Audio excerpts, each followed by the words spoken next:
Welcome to the Fleet Geeks podcast. We're here to help develop fleet and transport professionals. Do you want to progress and develop your skills and knowledge? We promise to bring lively conversation and debate around interesting issues and keep you bang up to date with changes in our awesome industry. The Fleet Geeks are a community of professionals, and if you enjoy the podcast, why not join the discussion for free in the Fleet Geek community over on Facebook. Hello and welcome to today's episode of the Fleet Geeks podcast. I'm really excited today because we're embarking on a voyage of 3 podcast episodes. I've managed to track down and pin down Beverley Bell for 3 episodes of podcast, which is really exciting. We're going to be talking about 3 different areas, and this is the first of those 3 podcasts. The first one is going to be around maintenance, so we're going to be talking about maintenance now. In the next episode it will be training, and that will be out next week, and then mental health as well in the sector is going to be the 3rd podcast. So really excited to join Beverley for this and to give people an idea of how long this has taken to finally get around to doing. I think it was around November time, and we're now in May. Probably about 6 months. We were talking at the Silk conference about it. So Beverley, welcome. Obviously the listeners will already know who Beverley Bell is, a Beverley Bell consultant and training, but if you're happy to just give a bit of an introduction on yourself for the listeners, that'd be fantastic, Beverley. Yes, well, first of all, 2 things. Thank you very much indeed for inviting me to take part. And secondly, I'm sounding a little bit croaky this morning. It's not because I was clubbing till 3 a.m. and woke up with a rose between my teeth. It's because I've got what you described as man flu, and I'll just say I feel poorly. So apologies to listeners if I do sound a little bit croaky. So there will be lots of your listeners who have never heard of Beverley Bell, and that means generally they're probably very good operators, because in my old life I used to be, well, first of all, I was a solicitor. I don't practice as a solicitor now, but I was a solicitor doing criminal law. And then I was asked to prosecute for the vehicle inspectorate, and then I was asked to go to court and deal with these cases. And I went, what's a tachograph? Never heard of them. What are these driver's hours rules? What do you mean maintenance? And that was where I sort of developed my love back in the sort of late 1980s of all things transport related. And then I became a traffic commissioner in 2000 for the Northwest. And then I became the senior traffic commissioner in 2011. And then I retired in 2017. And my plan failed, Pete, because I decided that I would just set up a very small business, a couple of days a week, keep me in gin and chocolates and handbags and shoes. And the business has grown, and I've now got about 8 or 9 or 10 people working for me. And I sort of head a team who help people not to appear before traffic commissioners. So it's the same job, you're just putting people back on the road to compliance. So that's what I do. Fantastic. And well, thank you. And I'm approaching my pensionable age in 2 years' time, but I'm not giving up yet. I enjoy it too much. Good for you, Beverley. I think that's it's fantastic to see how you've grown, and I love it how you say 8 or 9 or 10, because I resonate totally with that. Once you get past 7 or 8 people in your business, you start to lose count. I find that a little bit with mine anyway. I'm just like, how many have we got again? And then you kind of, but interestingly, I know exactly how much the wage bill is every month. So now how much the wage bill is, I just can't remember how many people. That's my problem anyway. And I would hate anybody who's listening who works for me to think, oh my goodness, she doesn't know who I am. That's absolutely not the case. It's just that I'm not very good with numbers. I can name them all immediately. Yeah, I think exactly. I just try not to count them, because, as you say, when the salary bill comes in or the email comes in from my lovely finance manager, you think, right, okay, deep breath. Yeah, and the other thing is, no doubt, is, and it gets tricky as well, because it's what does class as an employee, because I imagine, similar to me, you'll have people who are maybe non-payroll or part-time or subcontract here and there, and you're like, well, I don't know whether I include them or not, and sometimes that creates a bit of woolliness for me as well anyway, because we've got some fab people who work on our behalf, but may not be full-time, for example, which I know that you've been teaming up a bit with Mr. Denton as well, haven't you, for some of your bits and pieces. So I imagine that's a sort of an agreement here and there where needed. Yes, so Nick and I deliver our 2-day TMCPC refresher courses, but more on that later. But the point you raise about employment, I think, is really important, because the traffic commissioners, as you know, are absolutely determined that all operators will employ all their drivers. and that's sea change. And there are so many operators, and I know we need to talk about maintenance, but there are so many operators out there who just don't know it. And then they're given a 3-month period to move everybody over to employment status. Well, it's not that easy. No, it's not. You know, Absolutely. far from it. But anyway, I'll stop rambling and I'll No, answer your and questions. that's fantastic. And I think where I'm going to start with this first podcast is around maintenance. So hopefully the listeners all listen to them in sequential order, because I'm a little bit ADHD, a little bit OCD like that. Sorry, I'm getting my acronyms mixed up there. I'm a little bit OCD like that, but hopefully they'll listen to this first one first around maintenance. Now, Beverley, I'm going to frame this in the context of an audit I did this week for a restricted operator who are relatively local to us, about an hour or so from Peterborough. And they use a main dealer, maintenance provider. And I sat and I did their audit, and we went through it, and they were like, well, we've got 100% MOT pass rate. And I was like, well, that's fantastic. I was like, excellent. Could you run your reports off the online system, please, so we can have a look? And they'd got those. They'd got their GV79s. They've got their maintenance agreements in place.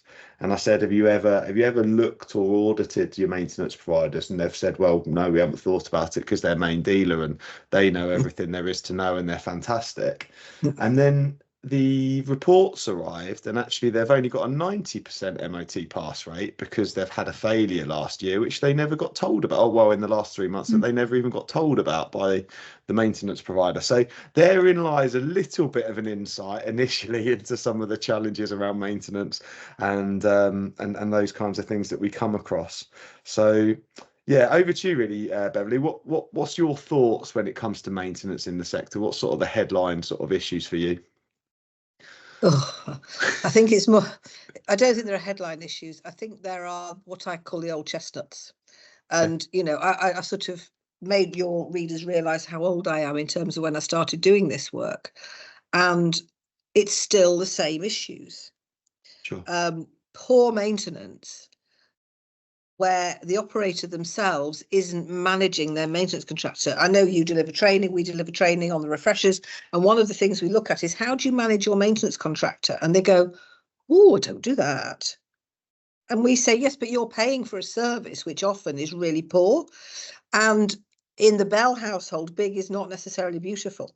And just because you're a main dealer does not mean that you offer the highest levels of quality service.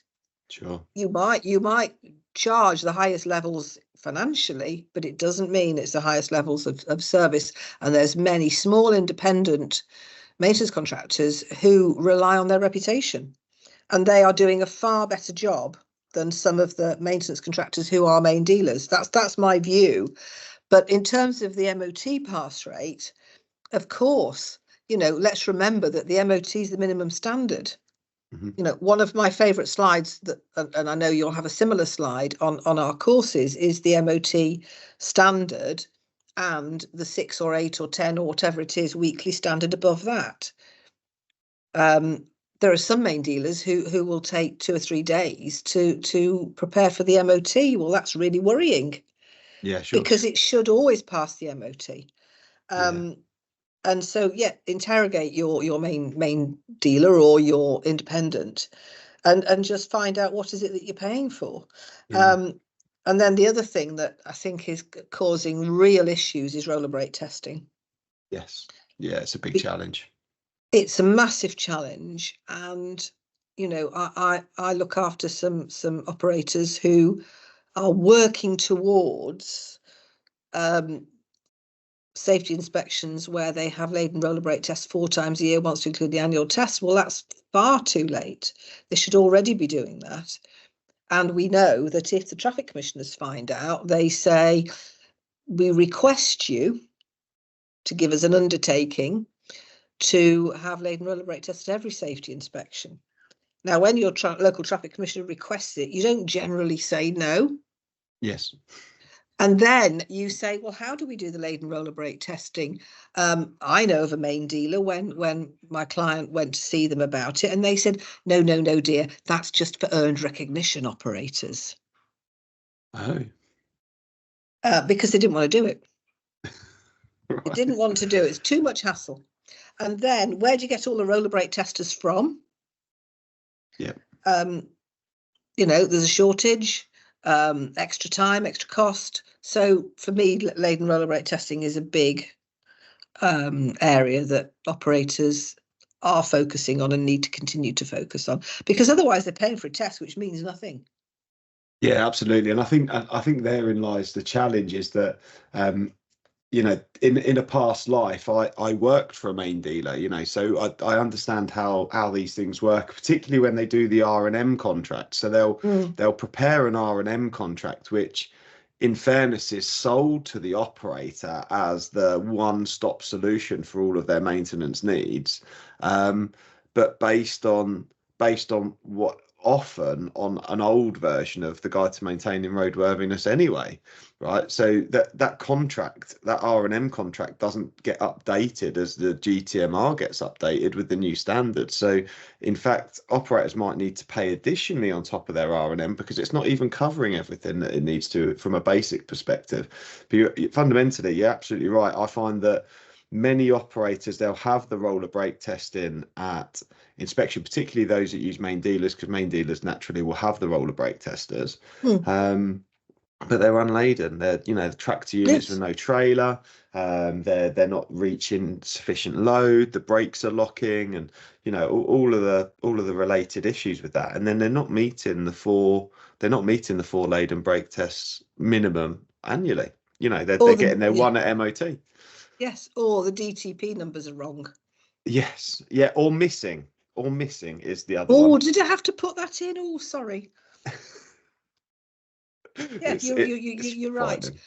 And I mean, when you look at repair and maintenance contracts and you look at financial standing, the whole thing's a nonsense. Sure. Because you have to have the same financial standing. Financial standing, as we know, is there so that traffic commissioners can be assured that the operator's got enough money for their maintenance. But there's no distinction between operators who are paying as and when they need it, or those that are on a repair and maintenance contract. Hello, it's Shani from Flagship Partners. We are really proud to sponsor the Fleet Geeks podcast. If you need expert advice or training for your fleet business, make Flagship Partners your first choice. We are really excited to announce the launch of our Transport Manager Academy. With expert development for fleet leaders, we offer fully accredited initial Transport Manager CPC training, CPC refresher, and operator license awareness training, as well as mentoring, support, and professional development beyond the qualification. Our vision is to develop elite fleet professionals. They don't look at how the vehicle's required and what the funding arrangements are for that. For me, it's a nonsense. The more I do it, the older I get. I'm turning into a grumpy old woman, Pete. That's my problem. And the more I do it, the more I think, this legislation could do with a real overhaul. But anyway, I just think that's how it's linked to maintenance. And so I think you're absolutely right. Roller brake testing is a big challenge, and I think the next challenge I have. So one of the things I wrote down when you said about the MOT being the minimum standard, how often we see, and this is a really good indicator. If you're listening to this and you're a fleet and transport manager, have a look at your last MOT prep. Have you got a list of defect repairs, the length of your arm on that inspection, and hold your maintenance provider to account? Why have they left all of this? And you've probably got defect-free inspection sheets for the 2 or 3 inspections leading up to the MOT. Obviously, we want to encourage that there's a robust inspection process prior to MOT to ensure it passes. Of course. But at the same time, why aren't they doing preventative maintenance and doing the repairs as they come up? Most operators I speak to actually operate an open checkbook policy, largely speaking, with these maintenance providers. I've got an operator they're in the North region, and they've got terrible maintenance providers locally to them. Literally, it's an open checkbook. They never say no. Whatever the vehicles need, they get. They can still only manage an 89% national average MOT pass rate. Well, that's obscene. It's an open checkbook. It's frightening. When I started as a TC, and that was in 2000, the average first-time MOT pass rate with main dealers was 65%. And I had a real go at the main dealers in the way that only Beverley Bell can have a go at people. And the standards have improved and continue to improve. Yeah, absolutely. And I think the next thing I just wanted to touch on was the training element. Do you think, I think a question for you, Beverley, is that what we've seen is with the driver shortage, we've seen an improvement in the pay expectations of a driver now, which is I perceive has helped create a shortfall in technicians. I think there's an element of shortfall of technicians which is caused by young people not necessarily wanting to come into the industry and do the job and get their hands dirty, because it is a challenging job. And also a good HGV technician, particularly when you start to get into master tech diagnostic type technician, that process may take 5 years, which is a lot longer process than to train drivers, for example. And these guys are skilled. They're skilled guys who are really technically competent, and that takes a period of time. Do you think, I suppose, where do you sort of see the issues there? Why are we seeing such a shortage? Is it to do with the fact that actually the pay is not good enough, that they can earn as much money driving, which is a much, for them potentially, as a cleaner and less difficult job with less responsibility? Do you think that might be an issue, or what do you see? Is it that the maintenance providers aren't providing a good enough thing? And then interestingly, Beverley, one of the things that I did come across recently when it comes to technicians is, I don't know if you're aware of this, but there's recruiters now who are starting to get technicians to set up on a self-employed basis. So now the workshops are having to go to self-employed technicians and bring them in with much less accountability around the work they're doing, which I think will potentially present quite a challenge for main dealers and maintenance providers. Yes, I think it will. And for me, that's the whole think logistics piece. It's about, when children are young, they don't grow up and say, when I grow up, I want to be a vehicle technician. Sure. Or I want to be a lorry driver or a bus driver or a coach driver. They generally don't say that. And also the schools have a huge part to play. And I know think logistics has been taken over with generation logistics, but the schools will say, oh, well, you're not very bright. Why don't you go and do something practical? Okay, like go and mend vehicles. And so it's not made an attractive place. No. But I think that's the same for lots and lots of skills, whatever those skills are, whether it's plumbing or whether it's being an electrician or whether it's being a vehicle technician. And what about the whole issue around electric vehicles, for example? Excuse me. So I think it starts from a very early age. And so by the time anybody gets them as vehicle technicians, they're from a very low starting base. Do you see what I'm saying? Sure. And I think that's a real shame, because I think they do an absolutely fabulous job, and it's the most responsible job. Years ago, I dealt with a large bread manufacturer at a public inquiry, and they had a restricted license. And their maintenance was appalling. I mean, I won't mention the name of the company, but fabulous company. But their new transport manager, qualified, turned up at this public inquiry and he said, I've only been here 3 months, but please can I have basically 6 months to put it right? And of course, Pete, I'm that rare thing, a reasonable woman. So I said, yes, of course, you can have 6 months. And what they then did was they used to bring their new vehicle technicians to maintenance public inquiries as part of their induction training. Oh, wow. And that was really beneficial because they could see how important not just the quality of their work is, but the quality of the record keeping. Yeah. Because there's 2 parts, aren't there? There's, can you do it? Can you mend it? Can you fix it? And then can you keep the proper record? Absolutely. I'm sorry. Go on. No, sorry. I know this probably isn't a revolutionary idea to you as such, but I think that's such a fantastic suggestion, particularly vehicle, dealers and maintenance providers doing an OLAT of some description and their technicians doing an OLAT, because it's such a fundamental part of their role, and that a lot of them are very low understanding of the O licensing regime. So what a fantastic way to get them trained up is to send them to public inquiries. I love that. And it's like when some of the solicitors, the transport lawyers say, oh, we're going to do a mock public inquiry. I say, no, go to a real one. Much more fun, to be honest. Yeah, absolutely. Absolutely. Yeah, fantastic. Well, that's, fantastic. What have we not covered when it comes to maintenance? For me, it's about the intellectual analysis of the safety inspection records and the driver defect reports. Okay. And it's about saying, do we need to keep our intervals at X weeks?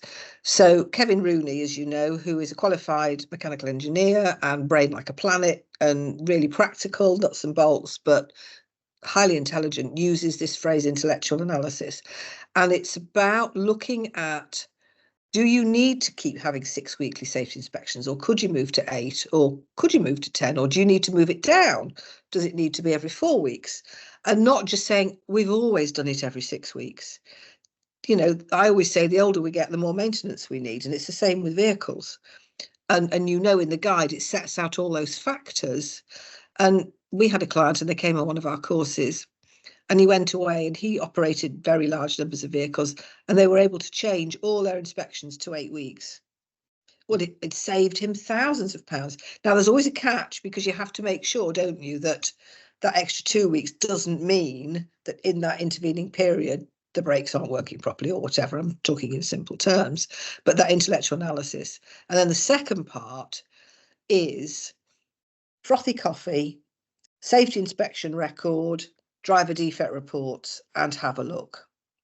And if you've got those safety inspection records that are littered with what I call DRDs, driver reportable defects, and the driver report is nil, yeah, what do you do with the driver? You have to go and have a word with the driver. And having a word can be waggy finger, or having a word could be formal warning, and then ultimately taking them down the disciplinary route. Because I think, for me, maintenance isn't just about the maintenance contractors, it's about the drivers. They're, as we know, an integral part of the maintenance regime. We know that if DVSA see a driver reportable defect that's not been reported, and they issue a prohibition, they S-mark it, significant failure in the maintenance regime. So it's looking at those two and cross-referring them. Sure. That's all the TCs do. That's all the DVSA examiners do. So the transport managers should be doing that, or the fleet managers, so that they're one step ahead. Yeah. In my view. Yeah, absolutely. And that intellectual analysis of those inspection sheets, that is fundamentally the role of a transport manager and fleet manager. That is fundamentally their job as they come through. That is on you to analyse that and look at that brake roller test, and to decide any further actions that are needed, whether that be managing your maintenance provider or managing your driver, or whatever the outcome may be. Or an element of both. And actually, you've hit the nail on the head there, because surprisingly, there's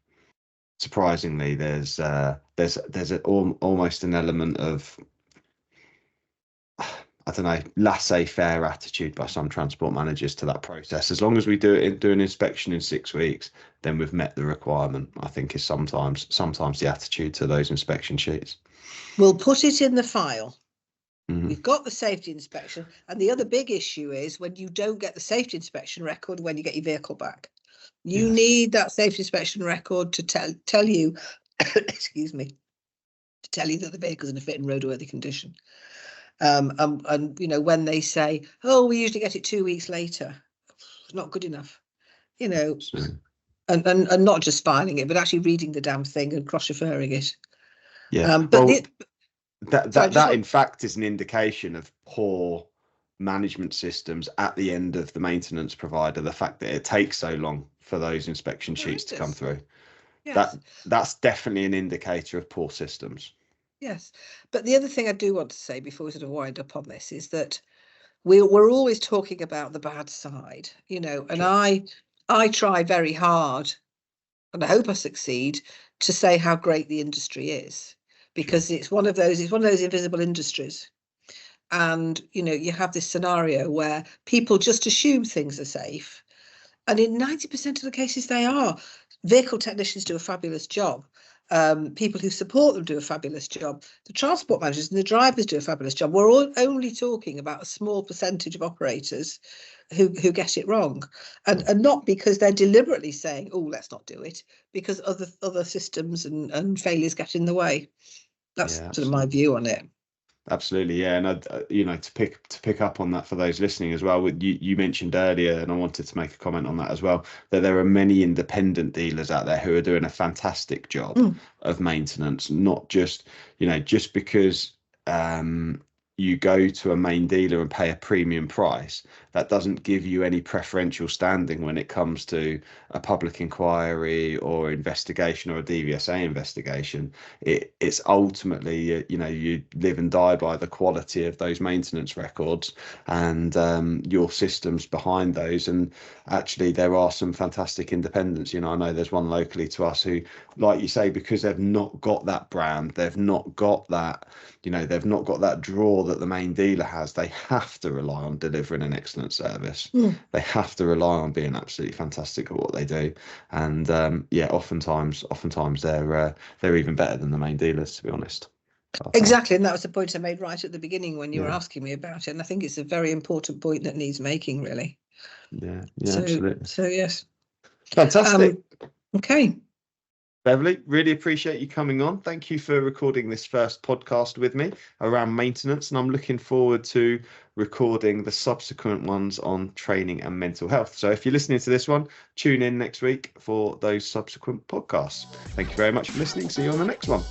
I hope you enjoyed today's episode. If you did, please share with your friends and colleagues too. Join us for free on Facebook with the Fleet Geeks community for transport and fleet managers. Fleet Geeks offers ongoing professional development, networking and mentoring too. So get in touch with me, Pete Rushmer, on any social media platform to find out more.